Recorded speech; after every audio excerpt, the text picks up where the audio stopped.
It's been a crazy couple of weeks, huh? I mean, the coronavirus is Broadway shutting down and school shutting down. Everything is almost shutting down. And as you all know, the new James Bond movie, No Time to Die, just got delayed to November. Now I don't know what to watch on spring break.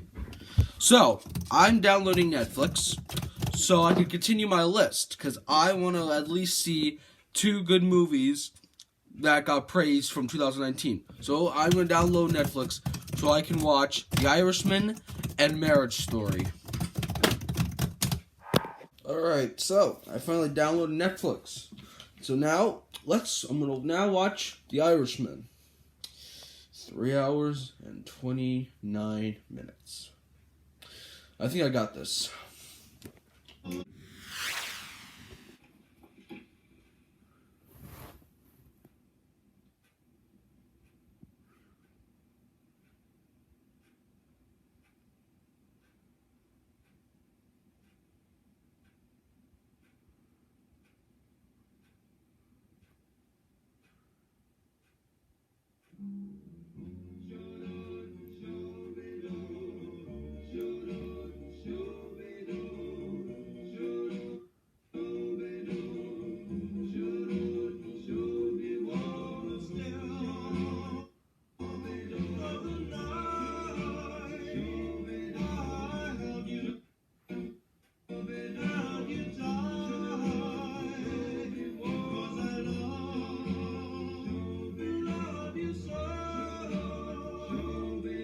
Well, after watching The Irishman, I'm going to continue my list of the best movies of the decade.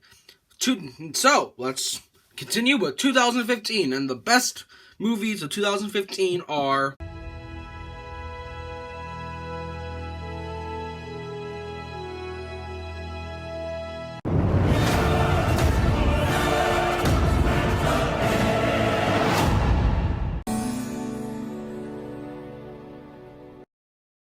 I want to quickly get the Star Wars Force Awakens over, but also just to let you know about it. I'm actually giving it to all 5 Star Wars movies that came out this decade. I think Disney did a good job, and I don't like that people are saying that the prequels are better, because what the prequels don't have, that these movies have, is character and the enthusiasm or the feeling of the original Star Wars trilogy. And I think J.J. Abrams and Disney just did a great job bringing these movies back to life. And yes, I get it. They're not very consistent, the sequels, but the prequels are. But the prequels are consistent in a very bad way. But the original trilogy wasn't always that consistent, with a lot of plot holes and stuff. But yeah, on to Mad Max Fury Road. So I hesitated about, I don't know if because I was really just gonna go with Star Wars and the next one, Brooklyn. But I kind of wanted to add Mad Max because I feel like you have to have a. If I'm gonna do a a list of top, if I was doing a top 10, I would have to have Mad Max on here. And yes, I agree. This is a very good action movie. It's probably one of my favorite action movies. What I like is that it is just this one big chase film in this apocalyptic wasteland, and just how it's a very good reboot. I mean, even though I don't know, whatever you think, in my opinion, I think it's a reboot in the continuity, but I enjoy it. It's a nice movie to watch. But I'm split between either this or Road Warrior. But Fury Road, it's a very, very good action movie that actually has real stunts, which is nice to see.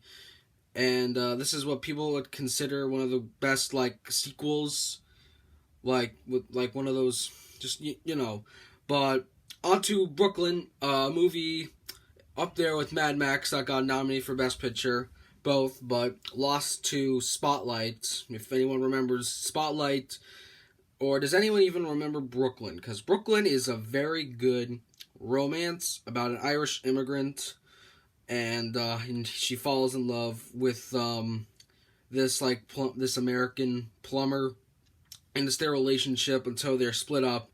And it's not this typical romance. It's basically if she wants to live her entire life in Brooklyn, or live her entire life in Ireland with this new person she meets by Donald Gleason.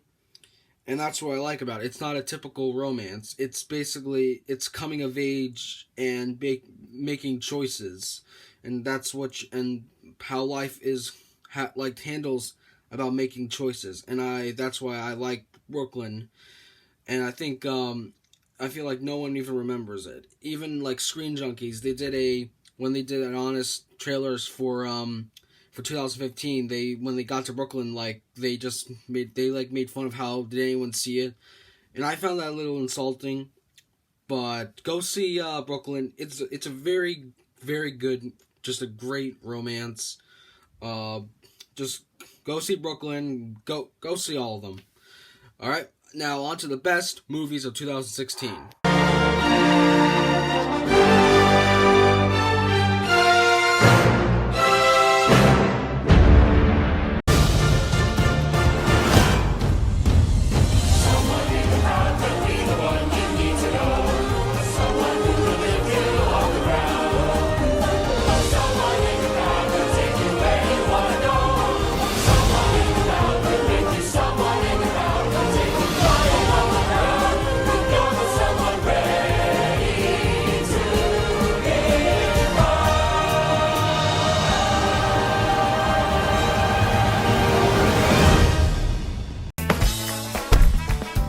So now you know. Zootopia. Like nothing you've seen before. I first saw Civil War in the theater. I thought it was too long, but it's 2 hours and 20 minutes, which it is long, but it's not 3 hours long. But but after rewatching it, it is like my second favorite Marvel movie, with Guardians of the Galaxy up there.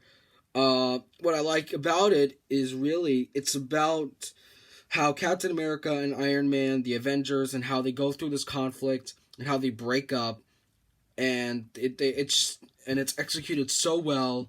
Seen Spider-Man, Giant Man, Black Panther. It was just awesome, and it's still amazing till this day. Zemo, probably the most underrated villain. Probably one of my top 3 favorite villains of the MCU, with Killmonger and the Vulture. But all around, Civil War is a fun movie to sit through, and it's my second favorite Marvel movie. And so on to La La Land. So La La Land is no doubtly my number one favorite musical. Just musical in general. Doesn't have not as in Broadway, but it's my favorite musical, up there with Hairspray 2007, West Side Story, and Charlie and the Chocolate Factory, and the Blues Brothers. It's a thing that's so good is really the lighting. The lighting is so impressive. The acting from Emma Stone and Ryan Gosling, and just the dance choreography and the singing. But the thing that no one really notices that there's not that much singing and dancing in it for a musical, because it actually puts the characters first, just because they're just such memorable characters they're all struggling in just LA. And I think that's what it's all about. It's about people following their dreams, and about what you have to give up for those dreams. And I think it's a musical that should have won at the Oscars, because even though there hasn't been a musical has not won at the Oscars for almost 18 years, and that was Chicago, by the way, that won. But yeah, this is all around, I love La La Land. It's my favorite musical. I own it on Blu-ray. It's really good. If you haven't seen it, if you're into musical theater, go check it out, because it's way better than The Greatest Showman, I can tell you that. So, Zootopia, definitely one of my favorite Disney cartoons. What I like about it, it's just about a rabbit cop and a con artist fox solving this case. It was fun. It's just a fun buddy cop movie with animals in an animal city. I thought it was fun, and it's just a great social commentary, and I don't really have that much to say, but it's very fun just to watch. It's a buddy cop movie. There's not that much. I love the characters and the humor. So, yeah, Zootopia, one of my favorite Disney movies, no doubtably. So, on to the best of 2017.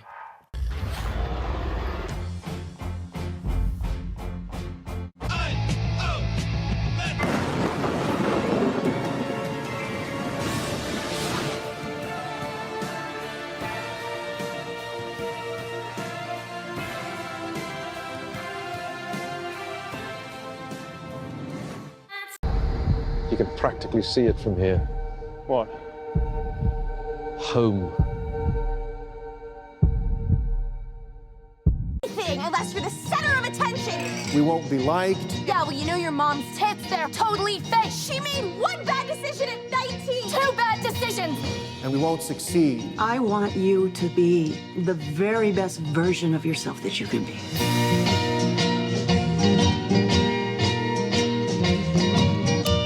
What if this is the best version?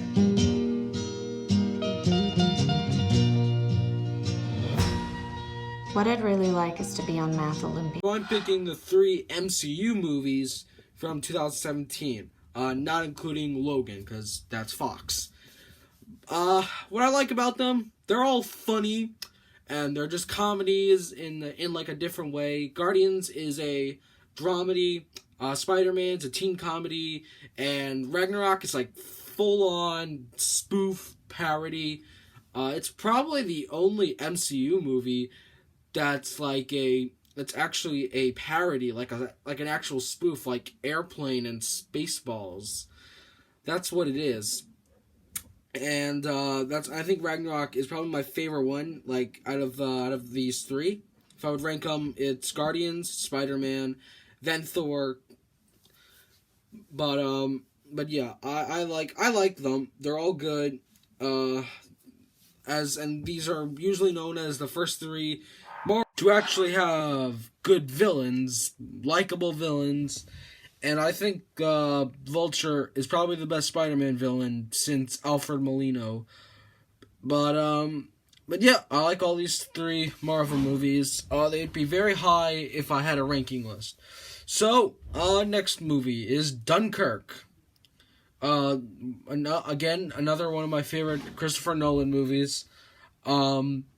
So, a big thing you will know is that it doesn't have that much character development or scenes where our characters are sitting around a fire.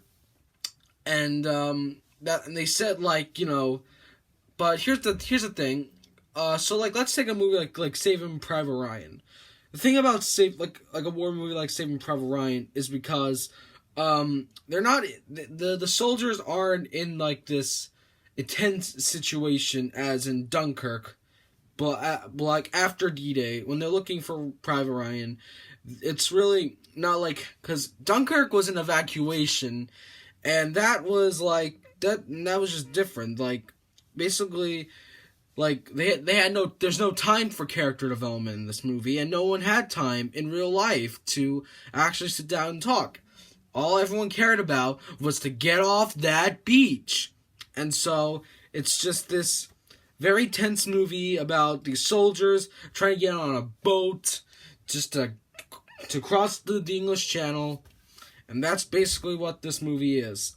And it just has great cinematography and great tension, direction, and great visuals, and still there is good acting in it. And so yeah, Dunkirk. So another one, I had trouble picking. It was either for this next one, it was either Lady Bird, or Blade Runner 2049, or The Florida Project, but I decided to go with Lady Bird. I adore Greta Gerwig's movies. I like Lady Bird. I thought Little Women was good. Just wasn't as good as Lady Bird. Because I like, basically, is the writing and the editing and the acting that really makes the movie really, really good. Because it's about a girl in her senior year, and she goes to Catholic school, and her just quirky adventures about her just coming of age, and that's just the premise. And it's very relaxing to watch. It's like something to watch, I guess, like on a Saturday night. But yeah, it's a very fun comedy. Saoirse Ronan, my God, she has been snubbed so many times. She hasn't won an Oscar yet. When is she ever gonna win one? Even though she'll eventually win something in the future. We just don't know when. But yeah, that's 2017. So on to the best movie of 2018. And yes, I only have one movie. So, how is he? Hell, you know, same old Ethan.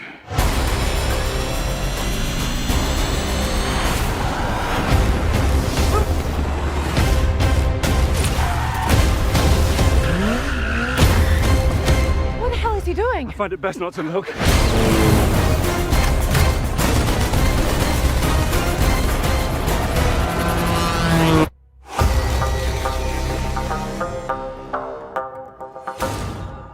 Before I start, this right here pisses me off when anyone brings up anything that Tom Cruise does.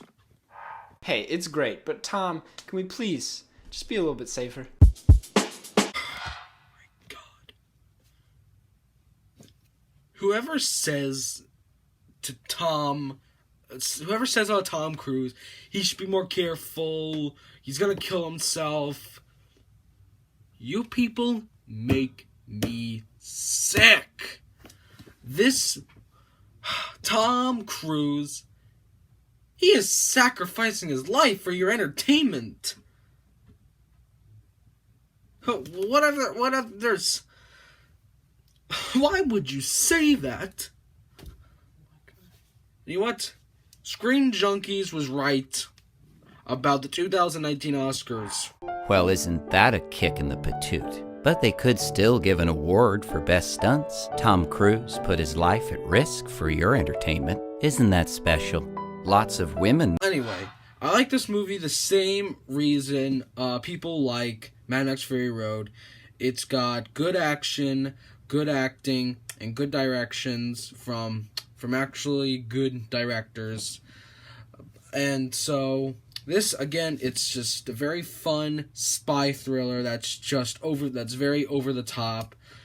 And I don't have that much to say. I like how it's just a nice continuation of the franchise. Tom Cruise is great. Rebecca Ferguson's great. Ving Rhames, Simon Pegg, Alec Baldwin, Henry Cavill. Great cast. Love Michelle Monaghan coming back. That helicopter chase, my God, beautiful. It's all beautiful. Halo jump, the scene where he jumps off a building, beautiful. I don't want to go into that much. That's my only favorite movie from 2018. All right, so if we're going on to 2019, I'm gonna go through the top 5 movies of 2019. So, on to 2019. Alright, number 5. Hey, KFC?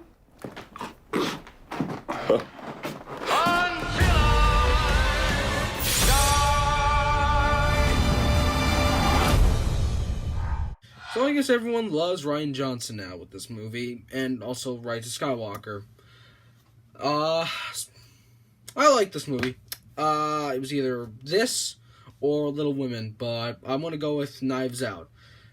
It's just a fun murder mystery that, and you would think Rian Johnson was just gonna do a homage to it, but it flips it on its head, and it's really not about who killed Christopher Plummer. It's just about this woman from Blade Runner 2049 trying to get out of this situation that can get her deported, and that's what it's just tension and just great acting from Toni Collette, Daniel Craig, Christopher Plummer. Jamie Lee Curtis, Michael Shannon, all do a great job. Yeah, I don't have that much to say. It's just got great acting, great editing, great cinematography. Snubbed pretty bad at the Oscars, though. I mean, original screenplay, fine with that. Parasite should have lost to this, in my opinion. But yeah, Knives Out, pretty good movie. All right, on to number 4.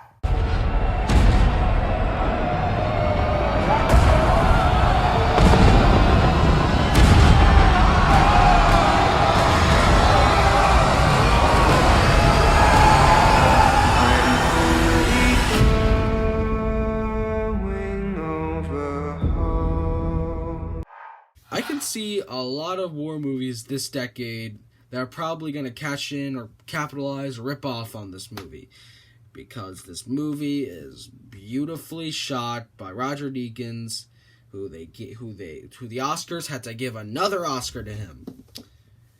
Wow, I definitely love it. I can see why people would think that it's not as good as you think. And it's not as good as other war movies like Saving Private Ryan, or like Apocalypse Now, or like Great Escape, or whatever. And it's not as graphic as Saving Private Ryan or Gladiator. But it's just an interesting way on how movies can film war. And with a long take, it's very, very impressive how Sam Mendes and Roger Deakins shot this movie. I'm still blown away, and I can't wait to just rewatch it again with my friend, who sadly could not see this movie with me because he had to see Harry Potter. But yep, 1917, great action movie. Probably was the best action movie of the year. All right, number 3. A friend of ours is having a little trouble. Friend at the top. Hiya, Frank. This is Jimmy Hoffa. Glad to meet you. Big business and the government is on the attack! You want to be a part of this fight? A part of this history? Whatever you need me to do, I'm available.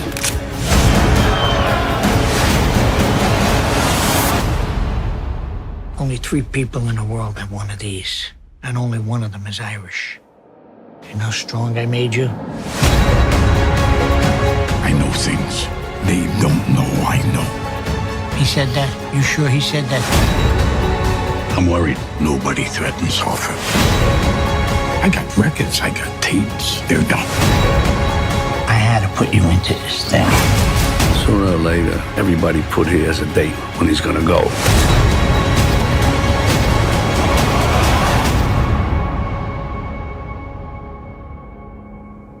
I know how you feel, Frank.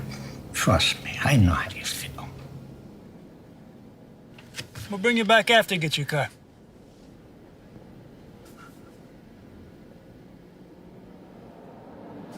Yeah.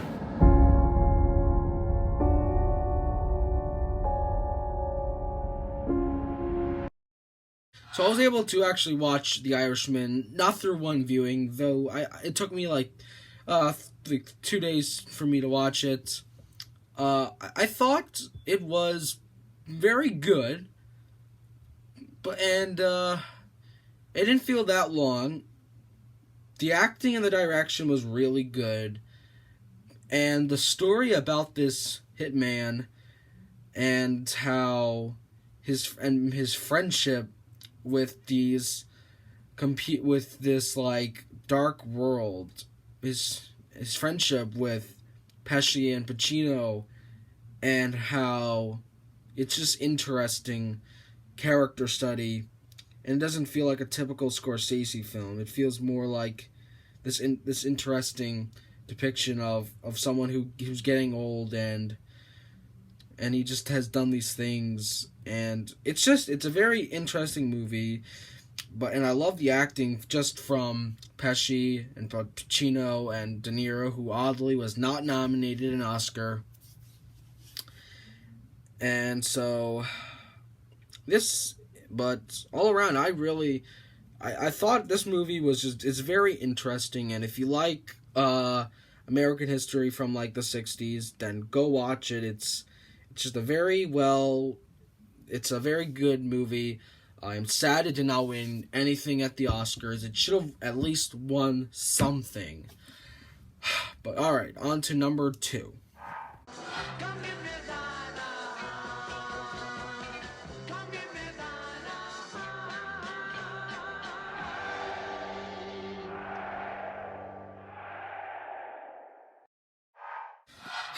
Jojo Rabbit.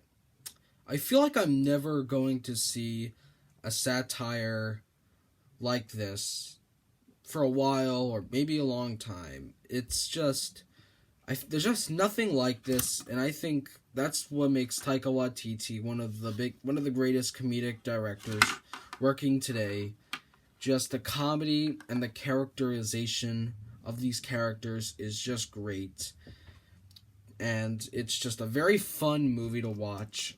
And I love this movie so much. And I'll probably be watching it for a very, very long time.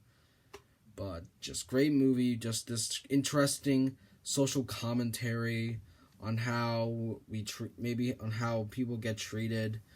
And just how love... It's just... I can't get enough of this movie. It's just so good. This is mostly number 1, but I really have to give number 1 to another movie. But again, Jojo Rabbit, my God, just a great comedy. It should have won more than just adapted screenplay, which is still good, but it should have won more. Alright, on to number 1, the best movie of 2019. You probably know what it is already. In this town, that can all change like that. Hey! You're Rick fucking Dalton. Don't you forget it. Once Upon a Time in Hollywood is... Okay, I can kind of get where people coming from. It's too disrespectful, or doesn't really have that much of a plot. But really, it's all about these two guys who are trying to stay relevant in just this time where Hollywood is moving on. And I love this movie. The acting from DiCaprio and Pitt, their chemistry together is just great. And just the setting, the production designs. It's good thing they won those awards, but I wish it won more. But Parasite had to come in. But this is just a great dramedy, or whatever you would call it, that just takes place in Hollywood, and just these two guys hanging out, and just how, and it shows the struggle of a washed up actor. It's great. I just love Once Upon a Time in Hollywood. It's just a great movie. It's probably the best movie of the decade, but I don't know about ranking all of these. But yes, Once Upon a Time in Hollywood, best movie of 2019. Oh my God. I'm finally done with this list. Thank you so much for watching. This was very hard to put together. All these 4 videos have been just great working on. So thank you for watching. Please subscribe, leave a comment, like, and I'll see you next time. Bye. And let's hope this is gonna be a good This decade is gonna be great as the next. See you next time.